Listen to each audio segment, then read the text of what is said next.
Good afternoon, everyone. Welcome to EduSmart's Professional Development Series. We hope you join us every other week to learn about various approaches to learning science. We want you to come and watch your favorite speakers share their tips and tricks and collect some really cool resources. My name is Lisa DeLaurier, and I'll be your EduSmart host today. Please leave any questions you have in the chat, and we will feed them to our speaker during the question and answer session at the end. If you're interested in earning CPE credits for attending this session, all you have to do is reply to the follow-up email that you'll be receiving next week, and we will be sure to get that to you. And so to inaugurate our New Year's webinar, we wanted to bring in a new speaker for you. Leah Pinto is a graduate of the NASA Endeavor STEM certification program with a master's degree in science education and STEM certification from Columbia University. She has a passion for all things STEM and has devoted her career to creating STEM opportunities to underserved communities in science. Please give your warmest welcome to Leah.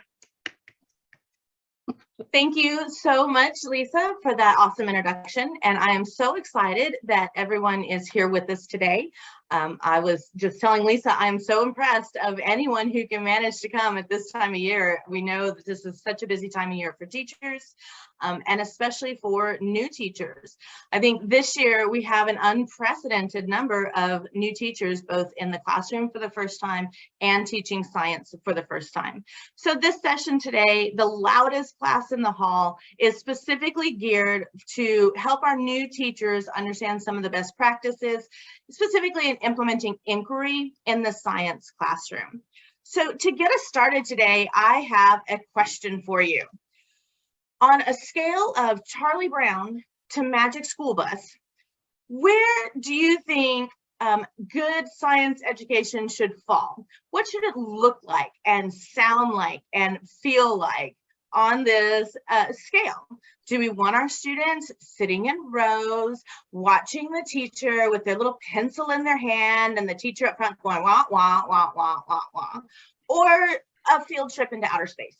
Like, probably really good science education is going to fall somewhere in the middle, but we really don't want our kids just sitting in rows and listening to a lecture.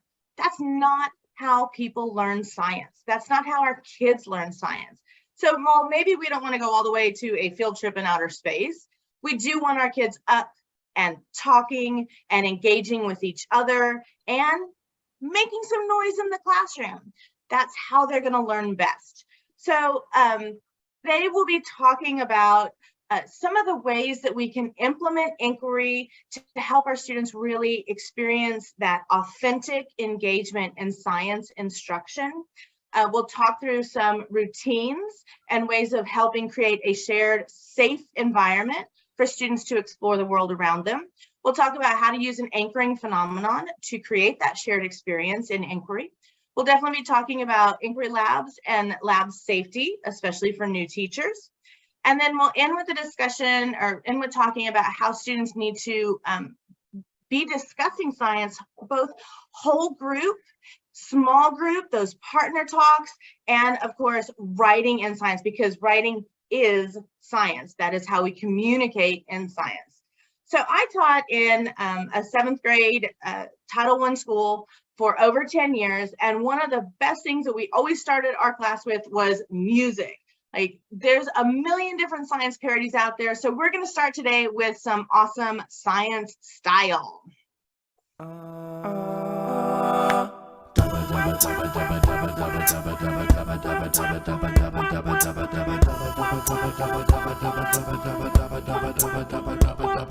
Sunlight takes 8 minutes just to reach your eyes. Inside, it's all atoms making up our minds. But if you think that learning science isn't meant for you, or just not cool, there are formulas to prove it now. Better study up, we'll show you how. We're about to throw some science down. Evolution You need your brain, heart, spinal cord, and also your eyes. Medicine made the vaccines, technologies that keep you alive. Every time that you eat, read, text, or take a selfie and smile, no, science ain't out of style. Science never goes out of style. You love those iPhone apps that help you flirt, but it was the STEM field majors who designed it all first. Even with our lab coats and goggles, we'll make you thirst. Science never goes out of style. Science never goes out of style. So there we go. Science never goes out of style. And we have already set the tone for a really fun learning environment with our students. The goofier the song, the better, especially with middle schoolers. Oh, man. And if you don't know ASAP Science, it's a really great, I encourage you to look them up on YouTube. They have some amazing science parodies that are just hilarious. Tip number one, be sure to pre-screen all material before you show it to your students. Some of their material may not be super appropriate for our younger grades, but you should always be pre-screening everything you show anyways. So moving to talking about what is inquiry-based learning and how do I do it in my classroom? My best analogy for this, and it's going to involve food because we're teachers and, you know, that's just kind of our thing. In the past, we have been spoon feeding our children a lot of information. Now, we've gotten better over the years, but what we'll do is take that spoonful, we'll give them the information, we'll help them learn the information, but we just keep feeding them what we need them to know. And we got really good at making sure they understood it and knew it, but they never necessarily internalized it. Inquiry-based learning is flipping that around to where we're going to give our students instead all the ingredients that they need, all the recipe that they need. We're going to provide them with all these resources and materials and let them figure out how they're going to make that pie and eat it on their own. So they're really investing in their own learning, and it creates a much more authentic engagement and engages their curiosity. Our children are curious by nature, and we need to foster that as opposed to just feeding them the information by the spoonful. So inquiry-based learning is a way that we can do that. It's very student-centered. We want the students to be at the center of learning. You as the teacher or the facilitator, you're not like giving lectures. We're not going to tell them this is what we do step by step. Instead, we're letting them explore the world. It's really key that it's based on real world problems and questions. It needs to be relevant to the world that they're living in, as opposed to something that's kind of abstract. We're already teaching them really abstract concepts. So we want them to be something that they can really anchor onto and that feels concrete in the world that they live in. We want super active student participation. That's the whole reason we do it, is that inquiry base, when they're questioning and they're solving problems and they're figuring things out, it's an active participation as opposed to a lecture, which is very passive. Usually it's very hands-on, but that can depend on the content and the age of your students. That process, though, is going to look very, very different in a kindergarten classroom as opposed to an 8th grade classroom. The analogy of baking a pie, you're not going to hand over everything in the kitchen to a kindergartner and expect them to be able to handle it on their own. So it's going to be much more structured at that kindergarten level. You may just be handing them pieces of that inquiry pie. You just want them to take this chunk of the learning and take that on for themselves. Whereas in an 8th grader biology class, you may be able to open that up a little bit and let them have more freedom in their learning. So just, you have to structure that level of support based on the student's age and abilities. One way that we can really help create this learning platform where our students are willing to take risks and willing to make mistakes and have failures, which is really tough for our kids, is to use these routines and procedures that help solidify the feeling of safety in the classroom. And it's also the key to sanity and safety for you as the teacher. What we need to understand is that science can be very uncomfortable for our students. Oftentimes we're asking them to step out of their safe learning, of their safe way of thinking to explore the world around them. We may be challenging beliefs that they've held in the past or even beliefs that they've learned at home. So in order to really do that, we have to make sure that this is a space where the students feel free to question everything. And they have to do that without any fear that they're going to be made fun of or teasing. I taught middle school, so this was a huge critical issue for us. My #1 rule in the classroom was that there's no teasing or put downs. A student's not going to raise their hand and ask a question and another student go, well, that was dumb, because that first kid will never, ever ask a question again. So you really need to create that norm in your room that this is where we are safe to explore the world in whatever form that takes. One way to do that is to have the students take control of their classroom. Right? We really want to automate those routines so that the students are in charge. For me, that looked like when my students walked in the door, they had all their supplies and materials ready for them. They picked up their papers, their comp books, they knew where all the materials were, they had everything they needed to learn right in front of them, and they were in charge of that role. So we want to give them control of the classroom to the extent possible based on their grade level in order to really create that environment where they feel like they're in charge of their learning. One key piece of that is to assign roles and practice them often. Roles like your supply manager and your project leader. It's really critical when you're trying to run an inquiry lab with 25 kids and it's going to be noisy and they're going to be moving around. You need to have some control over that chaos. We don't just want to let it be a free-for-all. So those roles will really help you to rein in the chaos a little bit. We'll talk more about roles and how to use them as we get to the part of the presentation on labs. And then the last part is our notebooks. Notebooking is a huge part of the students' learning. This is part of our standards, and it's also a safety net for your students. So we're pushing them to explore and we're pushing them to learn, but we want them to know that at the end of the day, they're still going to get the information that they need.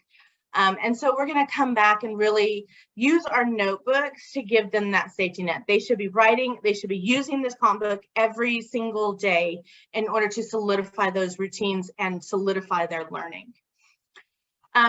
One way that we can start setting those routines in the classroom is every day they come in and they have a warm-up. Warm-ups are a great way to set the tone for your classroom, and they can be really, really fun as we're reinforcing our learning. So one thing my kids always loved is memes. And I would use this meme. This one happens to be on natural selection and selective breeding. And I would have them read the meme, and then we're going to have a discussion about what is going on in this. How does this relate? What do you think the wolf is thinking versus the pug with the birthday cake on his head? And then I might use that for my warm-up, and then at the end of class for an exit ticket, I could have them create their own meme. So that would be, just a real fun way of engaging the students. And yes, it's going to get a little noisy because they get really excited about that. Songs, every time I came in, okay, it's time for some music. Like I'm telling you, the goofier the better. They absolutely love those songs. Everyone will go, oh, music. And then they're like eyes open and ready to go. In science, oftentimes we don't get a chance to go back and spiral our TEKs as easily as some of the other grade level or other content areas because there's so much in a year and they're very different topics. So warm-ups are a great way to reteach or reinforce their learning. You can always go back and reteach some vocabulary. Videos are great ways. There's a million different 2 to 3 minute videos out there that allow the students to kind of refresh their memory on a topic or hear someone else tell it differently, which often helps engage the students in that learning. So warm-ups are a really important part of setting that routine. Another great tool for creating that routine is your anchor charts. Again, we don't want to sit and lecture to our students in an inquiry classroom. So how do they get the notes without taking notes? And anchor charts are a great way for them to do that. This is very interactive. It should be an interactive time with your students. In my class, I would have my comp book projected on the board, and we would together as a group go through and create these anchor charts. I would call out to them, tell me what is the difference between sexual and asexual reproduction. And we're going to create this whole group together. There's going to be lots of discussion. I asked them for the examples, and they're going to, it's going to look different for every class. So it's, again, really interactive. And then I'm going to put that anchor chart right up on the wall and have that learning for them. They will also have a copy of it in their comp book. So now I've given them the explain piece. They have that information, but I never had to sit and lecture them. And it's that interaction, that discussion, that noise in the classroom that really helps solidify their explain piece as well. Of course, we need to start with our engage. So in that 5E lesson cycle, we're going to use the engage to really create a shared experience. And then in an inquiry classroom, you always do the explore before the explain.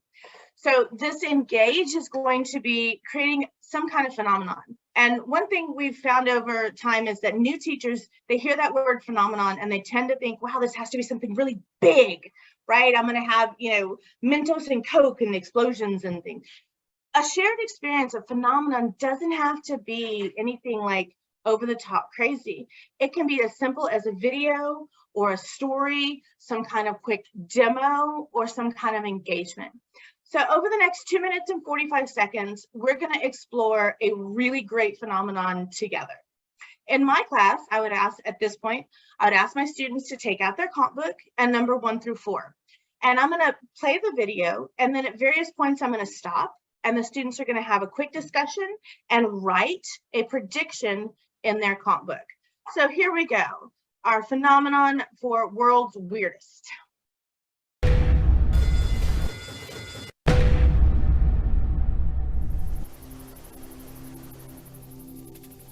Hailing from the Pacific Northwest, the rough-skinned newt is one rough customer. Looking for tiny invertebrates, it has wandered out of its riverside territory and into the garter snakes. The newt seems unaware or unconcerned. Tiny glands in its skin are home to deadly bacteria. They produce tetrodotoxin, a lethal poison that paralyzes the muscles, stopping the diaphragm and heart. Garter snakes, though, have evolved a tetrodotoxin tolerance. An arms race between snake and newt has led to higher and higher levels of both resistance and toxicity, to the point that the newt contains enough poison to kill a creature far larger than its normal predators, like a human. So at this point, I would stop the video and ask my students to have a discussion with their shoulder partner about what they think is going to happen between the newt and the snake, and write their prediction under 1. And then we would give them a couple of minutes to write and talk and continue. So the question becomes, which animal is further along in the race? The newt arches its back and displays its orange underbelly, a clear signal that it's not to be messed with. The garter snake decides it's not worth the risk. But the same cannot be said for all predators. The newt returns to its stream, only to encounter another threat. One closer on the family tree. A bullfrog. Bullfrogs are insatiable and indiscriminate. So I would stop here again and say, and have them have that same discussion. What do you think is going to happen between the bullfrog and the newt? They would talk about it with their shoulder partner, and then they're going to write their prediction under number 2.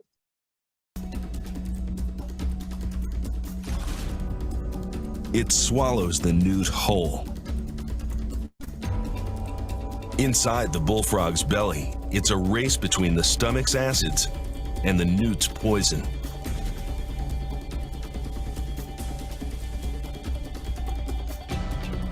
The frog collapses and dies.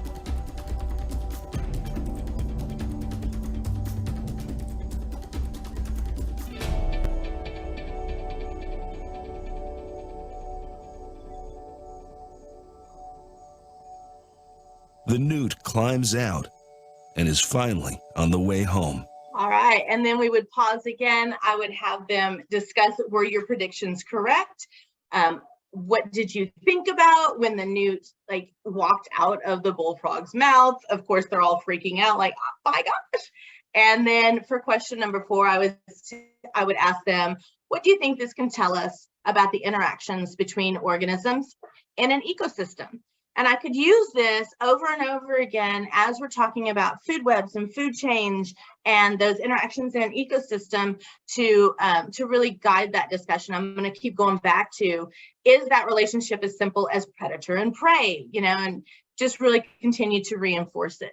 So this is a quick video. It took 2 minutes and 45 seconds. I have the entire unit that I'm teaching this. I'm going to refer back to it. So the key to a really great anchoring phenomenon is to, first of all, never assume that your kids have experience in a subject. So for example, I had a student named John a few years ago who was an absolutely amazing student, but he had never been out of the county that he was born in. His family was raised on a farm. They didn't really watch TV. He had never experienced anything like a biome. And so even though he was like ridiculously intelligent, when we got to the unit on biomes, he started to really struggle. And I had to identify, why is this child struggling so much? And it's because he'd never experienced, even in television, even in videos, a desert versus a rainforest. All he knew was the woods that we lived in. So you have to create that experience, create that shared experience with your students.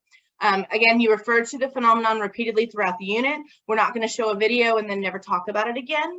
We're going to use that shared experience consistently throughout the time that we're learning on this topic. And then we really need to make it relevant to the student's real world experience. All students can relate to, snakes and newts and creatures living in their environment. But if you're trying to relate it to, the superconductor in CERN, it's a really great phenomenon, but your students can't anchor to that because it's not in their relevant world. So we want to make sure that whatever you use is relevant to their actual life experience. Stories make excellent anchoring phenomenon for homeostasis. My students out the book on fairy tales, and we would read Goldilocks and the Three Bears, because we were talking homeostasis. Goldilocks goes into the bear's house. It's not too hot. It's not too cold. It's just right. And we would relate that back to homeostasis throughout the unit. Well, your body's, working too hard. It's, breathing too fast. We need to slow our breathing down until it's just right. So fairy tales, children's books. This is Hoppity's First Thunderstorm. This was a great anchoring phenomenon for our unit on catastrophic events. There's lots of ways that you can get these stories in your classroom. The Storytime from Space, if you're not familiar with this, is an awesome resource. This is astronauts reading different books, children's books, actually as they orbit on the International Space Station. So whatever topic you are teaching about just became infinitely cooler because an astronaut's reading about it from the ISS. And they have a ton of different books available on that link, and this is an active link for you. You will receive a copy of this slide deck as a reference, so that's a great place to start. Storyline Online is also a really great resource for children's books. These are books that have been read by various celebrities, and there's a ton of books out there. So even if you don't have a book in your library that covers the topic that you could use as a phenomenon, there's places out there that you can easily get those books. News articles are great to use as an anchoring phenomenon. I would often read or show my children stories about $1 million homes falling into the ocean as we started our unit on weathering, erosion, and deposition. And they're freaking out because it's this huge mansion falling into the ocean. And now we want to know what's going on and why is that happening and why would you build your house that close? And it creates all this discussion and this engagement. Nonfiction readers, of course, are also excellent for being able to create that shared phenomenon. EduSmart obviously has a huge library of very high interest nonfiction readers. We would read through the story together as a whole group, have that discussion about what's going on with this. Like there's the stories about, the SR-71 Blackbird, and it has all kinds of relativity to a bunch of your topics that you're talking about. So any of those make great phenomenons. My kids love story time. They were 7th graders, but honestly, they could have come to the rug just like in kindergarten. They loved it. When I said, okay, it's story time, they're all in. Other ways that you can use that anchoring phenomenon are some really great digital simulations out there. If you're not familiar with PhET, it is put out by the University of Colorado. They have some really great interactive digital simulations, things like skateboard parks, roller coasters, natural selection. There's just a ton of different simulations you can use. EduSmart, of course, has a huge library of digital simulations. And we even have some new science and engineering practice simulations that are being loaded into our system now. So that's a great way to engage your students. Since COVID, of course, most zoos and museums and aquariums, they've all created these virtual tours. Sometimes you can even have them zoom into your classroom if you set it up ahead of time. So whatever TEK your standards you're working with, you can have a live tour of a zoo or a museum that would specialize in that. Live cams, there's a ton of live cams out there for everything from eagles to moles, and you can actually show the students what's going on with these animals at that exact moment. And those are kind of fun for the students to be able to engage in. And then, of course, any kind of demo is going to be a really good phenomenon. This is a video of Fred the Fish, one of my favorite demos. It's talking about how humans, the human implications on groundwater and surface water. This is an enviroscape. It's also a model of a watershed, or, of course, like a model of a human body. Those are all great ways to really engage your students in a hands-on, concrete kind of way. Talking about magnets or circuits, anything you can do that shows the children right in front of you how these things work and get them really questioning what is going on with the science behind it. So those are just some ideas for using your engage to create that anchoring phenomenon. And once we've done the engage piece and we have our students doing questions, now is when we move to that inquiry lab time. This is our explore piece. We explore before we explain.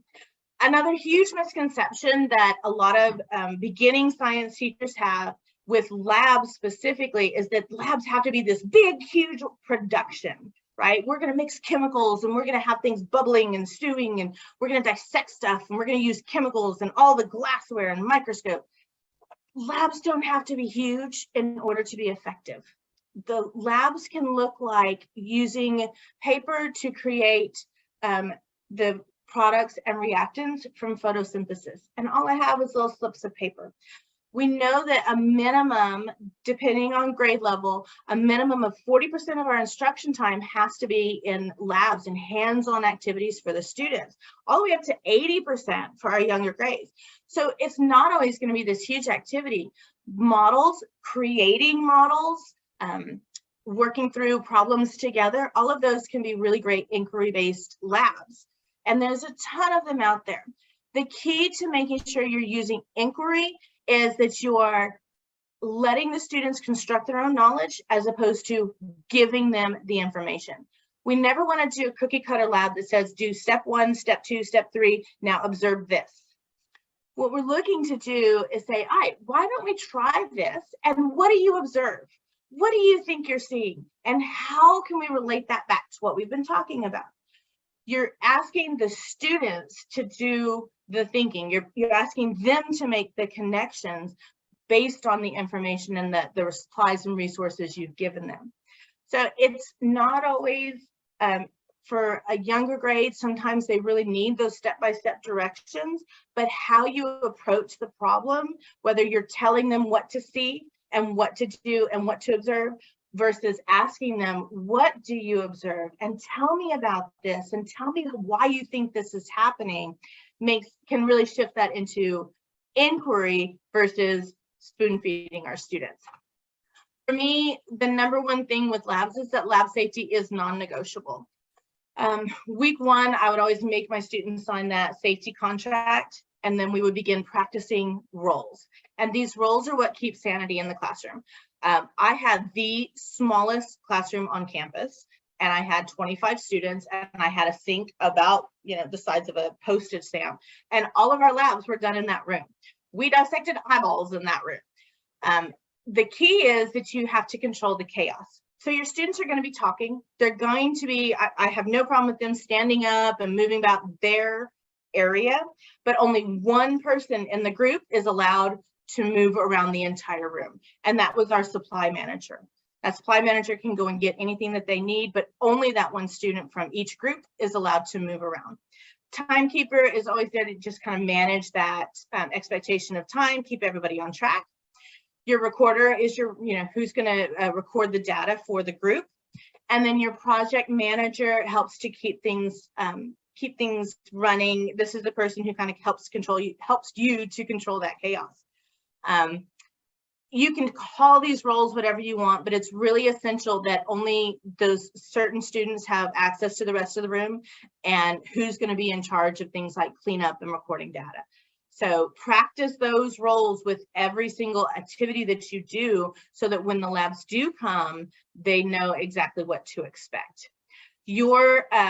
Your safety equipment really sets the tone for the lab as well. So my students were always allowed just to walk into the room. They knew that my door was always open. But on lab days, when I knew that safety could be a concern, we're working with glass, sharp objects, chemicals, something like that, I would literally stand at the door and inspect each student as they walked in, making sure they had closed-toed shoes and the hair was tied back, watching for hoodies, the little dangles on hoodies. And it as important as the actual safety concerns were, it also just set the tone for my students. They understood that today is a safe lab time and there will be no horseplay and messing around and off task. However, they are kids, of course, so you need to have a plan in place ahead of time for what you're going to do for those students who are disruptive or off task. Have this conversation with your admin beforehand. There's lots of alternatives you can do for a student who can't really be in the lab with you. So if they're not going to follow those safety directions or allow you to have a safe environment, have them, plan ahead again with your admin, have them take their computer and do a digital simulation of the lab in the office, or watch a video of the lab, or maybe have a separate area within your room where they can watch but not participate. Because you have to set the tone that safety is everything. We don't want our kids getting hurt by doing a lab. And just remember, cleanup will always, always, always take longer than you think it will. So plan extra time in there for cleaning up. Make sure your students are really helping you with that cleanup as much as they are capable. So that's just some quick tips for making sure our labs are safe. Another couple of quick tips. Oh, and this is another ASAP science video. They are amazing for being able to really engage your students in learning. I highly recommend you go and listen to the video. But when you're working with your lab materials, as new teachers, we often think we're not really thinking ahead to the following year. I promise you, you will not remember what you did next year. So we really want to label everything, every single piece of paper, every box that you have, make sure the label's there. Make good friends with the school secretary and your cafeteria staff, because copy paper boxes work really great for organizing lab materials. Not chemicals or anything like that, but just the other supplies, the paper plates and sand and rocks and things that you're going to use year after year in a lab. Make sure, again, your students are helping you clean up and organize. They're awesome for that. Those plastic cafeteria trays are really great for being able to help your students organize their materials. If you're doing sorting labs or things like owl pellets or whatever it happens to be, that clean plastic surface that's easy to wash down and sterilize are great to be able to use. And stock up on the clear plastic containers. These are at the dollar store. They really help organize your materials as well. Label, label, label. So once we've gone through that process of engage and then we did the explore, I always used an anchor chart to do my explain piece. We really need to continue their learning through talking and writing. Those two topics together really create their learning environment. So when we're talking in science, we have both whole group discussions and small group discussions. It's really crucial that you're supporting your students in creating a safe place to be wrong. Science is about making mistakes, and our students are going to be wrong, and they're going to have failures, and they're going to make mistakes, and it's tough for our kids to do that. because we've created often an environment where that's in their prior grades and in other content areas where it's hard for them to fail. So when we're in a whole group discussion, we never want to say, that's not really right, try again. That's going to shut your kids down. What we want to do is take any little tiny piece of what they've said that might be correct and really go, yes, absolutely. So for instance, if I ask, why do zebras have stripes? And I have a child raise their hand and go, well, zebras live in groups and it makes them really pretty. I don't want to say, well, that's not really why. I don't want to say no in any context. I want to say, oh my gosh, yes, zebras do live in groups. Good job. Now, why do you think the stripes help them live in groups? Like, take the piece that you can and turn it around to make it a supportive conversation as opposed to shutting them down. Students do best when they can talk in a small group first and then share out. This is especially true of your lower level learners. They often are not willing to put out their own ideas, but if they can talk about it with their friends first and they can share out a group's ideas as opposed to their own, they're often willing to engage more. And remember that you are the facilitator of the discussion. You're not leading the discussion. The students should be actually having that conversation with each other, especially when you're talking about like claim evidence reasoning and you're getting into that argumentative space where they're trying to figure things out and there may be some debate. You are letting them talk to each other and you are just the facilitator of that. And your job as facilitator is really to help them probe more deeply and stay on topic. Why do you think that? What made you say that? What part of it? What examples can you give from your exploration that can help with that? In small groups, in my classroom, there was constant talking in small groups. Like, I wanted my kids talking all the time, but I did have norms that you have to enforce in order to make it authentic, good style learning. And you have to enforce those norms. The talking needs to be on topic. We're not talking about what happened this weekend or what happened on the playground. It needs to be on topic in science. We're using a reasonable tone of voice. No matter how quiet the students are, if you have 25 students in a classroom talking, it's going to get noisy. So we want to make sure that they're being, measuring their tone of voice. And then there is a place, of course, for you as the teacher to talk. So when you give that signal that it's my turn to talk, they need to understand that it's time for them to be quiet. And you can use whatever signal you want. Some teachers use clapping. I just said, hey guys, my turn, and that was my signal. But that talking, that constant talking piece is really, really important for your students to work through their understanding. Change it up. Have lots of different ways that they talk. Like, we don't want them just sitting around and having a discussion all the time, because that's when they tend to get off topic. Do a think, pair, share. Maybe do a jigsaw where the different groups are each researching or talking about a specific piece of content, and then they go and they teach each other about it. Have your shoulder partners talk to the person in front of you or behind you or to the left or to the right, and change that up so that we're getting different perspectives. One of my favorite things was I would always get them to stand up and go tell 3 people in the room their opinion and listen to the perspective of 3 other people. So now we're talking with all kinds of people in the room. One key to effective writing is that they're always talking about their writing before they start writing. If you can say it, you can write it. And so having that time for talking before writing is really important. And then again, you're the facilitator of this discussion. So I'm walking around the room, I'm listening to the conversation, I'm ensuring it's on topic, and I'm listening for really good examples or misconceptions that I can immediately start to redirect. And if I'm like, oh my gosh, Marissa, that was a really great statement you just made, would you share that with the rest of the class? I call out those really good examples and then redirect the ones that are off topic or have a misunderstanding.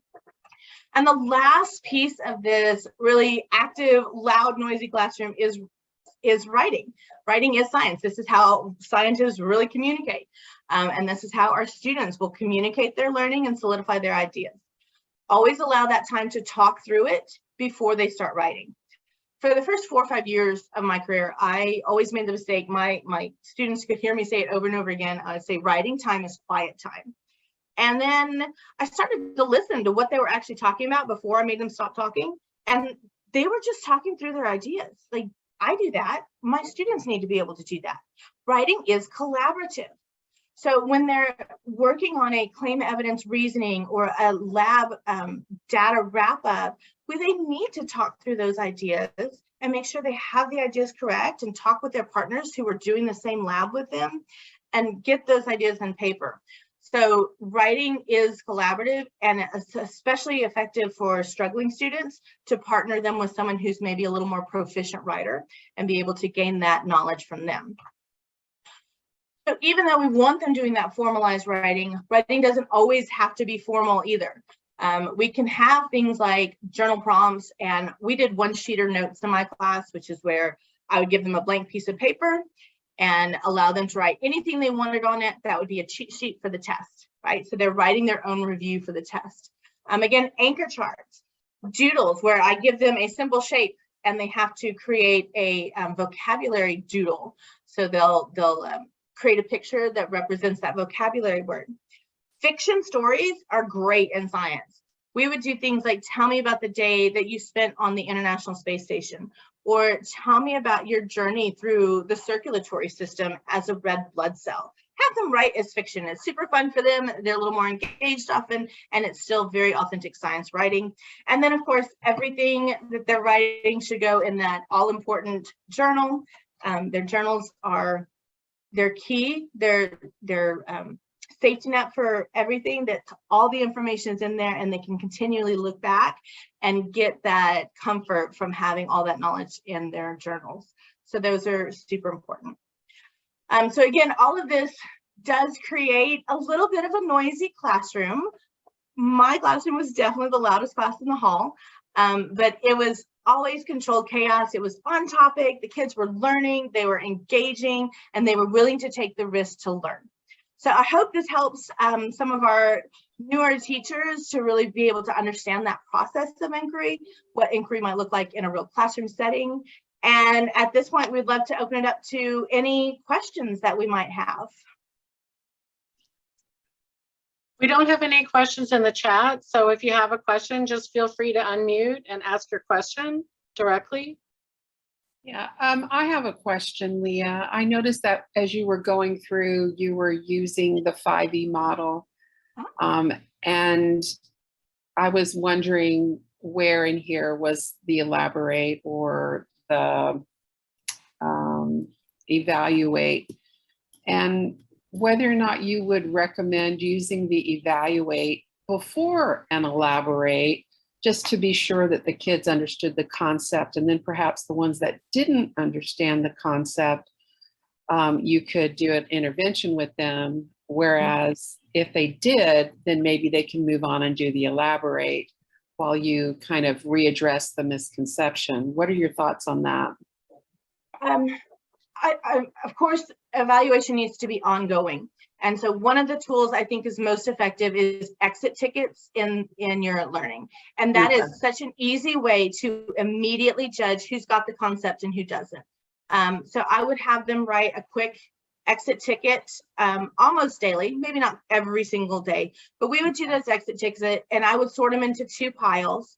And of those 2 piles, it would be, okay, who's going to need to come to my small group intervention, and who's going to need to who's going to be able to get pushed on into more of an elaborate.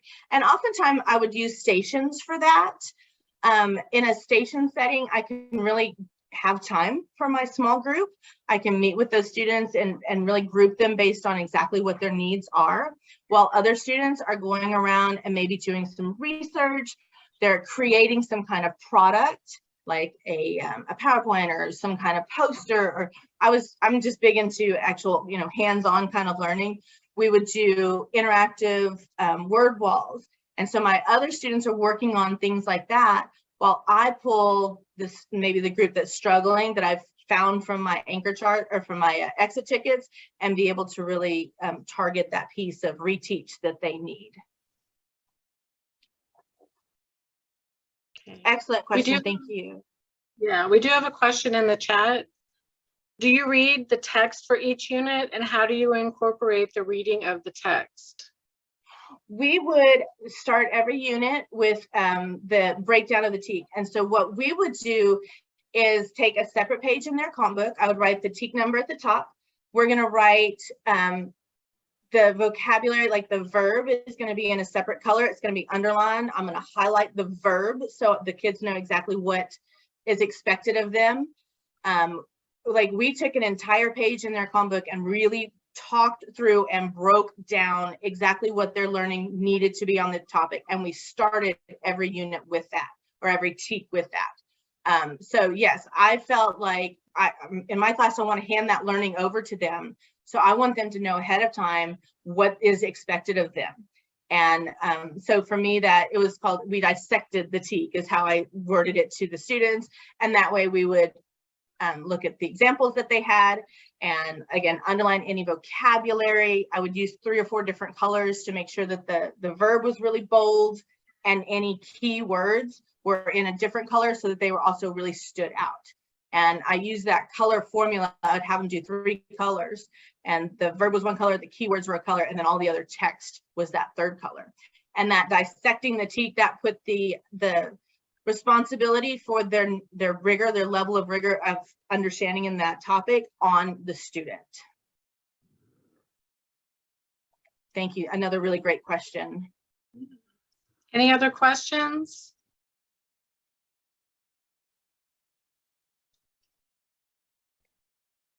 Well, again, Really I'm just so grateful that y'all were able to join us today. I know it's a crazy time of year for all teachers.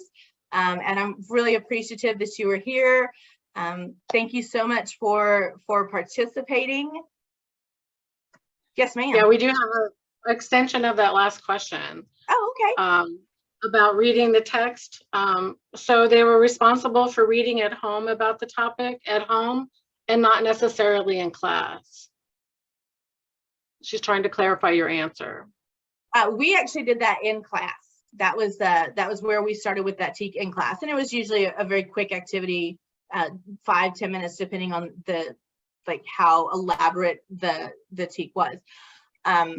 In my district, we didn't do anything at home. Like everything had to happen in the classroom. We didn't really expect that learning to transition to their home, so it was always everything we did was in the classroom.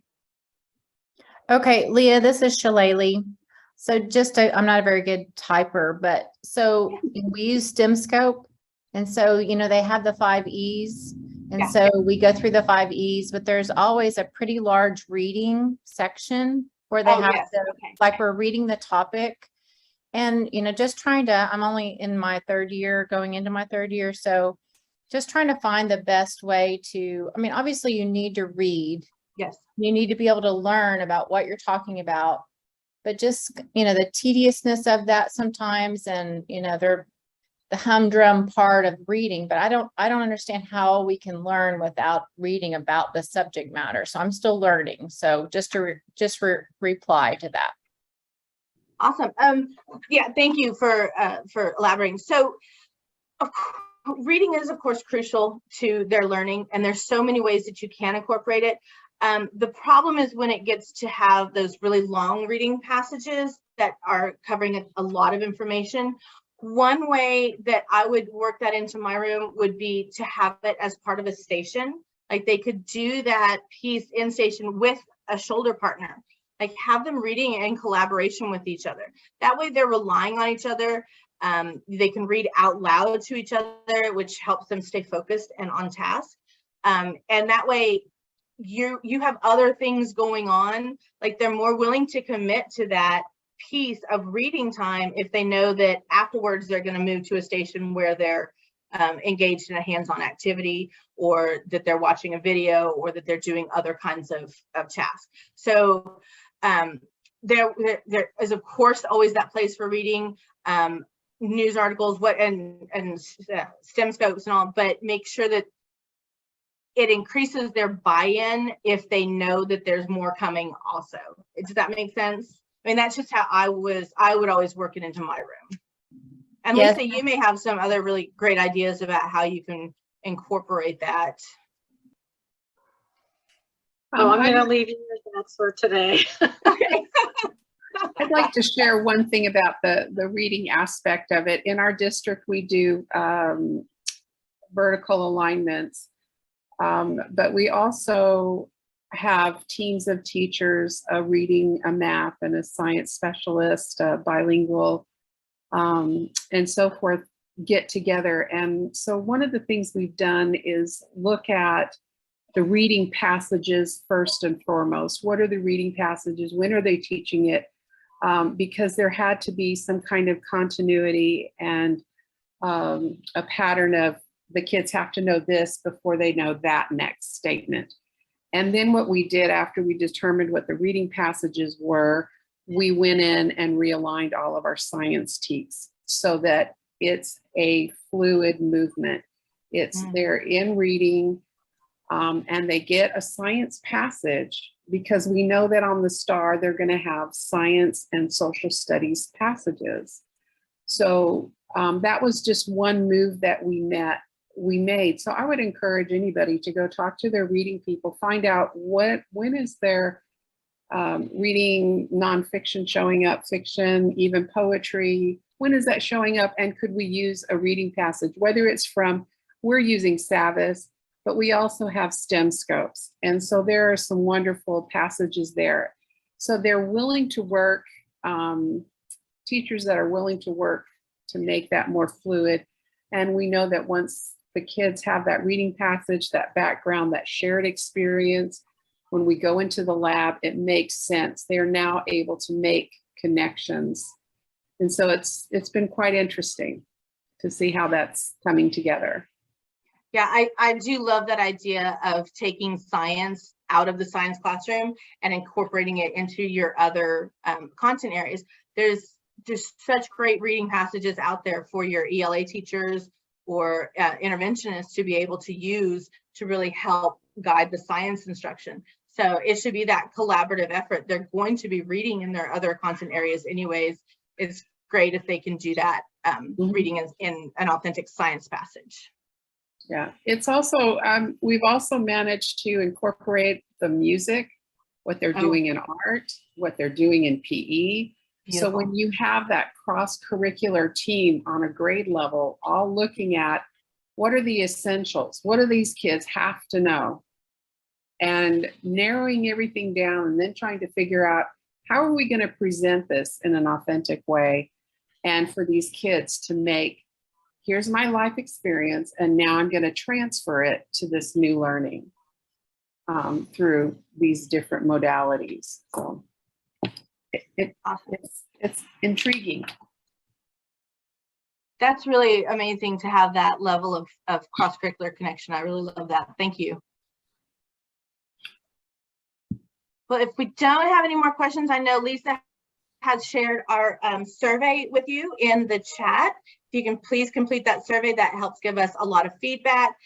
You will receive an email in a couple of days that will give you the link for your CPE credit if you need it, and you will be receiving a copy of the slide deck and webinar as well. So this is our team. We really thank you very much for attending. And Lisa, is there anything else we need to add? No, just I put some links a little bit higher up in the chat about upcoming webinars that we have, as well as the link to our website that shows all of the webinars for the whole semester. So we'd love to see you come back and join us for another one. And hopefully this was worth your time. We really appreciate you attending, and have a great start to your school year.